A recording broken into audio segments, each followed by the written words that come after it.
जय हो लक्ष्मी नारायण भगवान की, जय हो माता तुलसा की।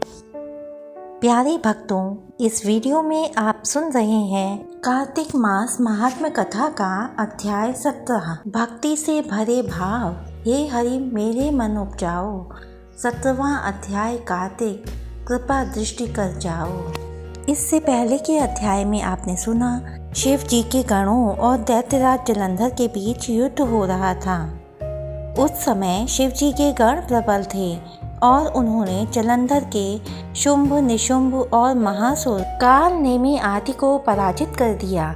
यह देखकर सागर पुत्र जलंधर एक विशाल रथ पर चढ़कर, जिस पर लंबी पताका लगी हुई थी, युद्ध भूमि में आया।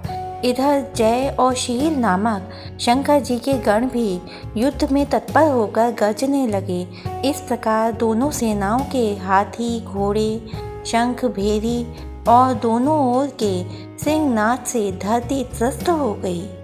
जलंधर ने कोहरे के समान असंख्य बाणों को फेंककर पृथ्वी से आकाश तक व्याप्त कर दिया और नंदी को 5, गणेश जी को 5, वीरभद्र को एक साथ ही 20 बाण मारकर उनके शरीर को छेद दिया और मेघ के समान गर्जना करने लगा।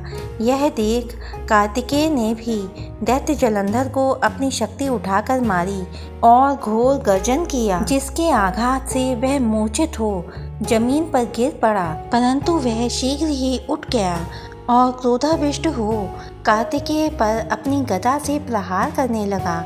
ब्रह्मा जी के वरदान की सफलता के लिए शंकर पुत्र कार्तिकेय पृथ्वी पर सो गए। गणेश जी भी गदा के प्रहार से व्याकुल होकर धरती पर गिर पड़े। नंदी व्याकुल हो गदा प्रहार से पृथ्वी पर गिर गए। फिर दैत्य ने हाथ में पारित ले शीघ्र ही वीरभद्र को पृथ्वी पर गिरा दिया।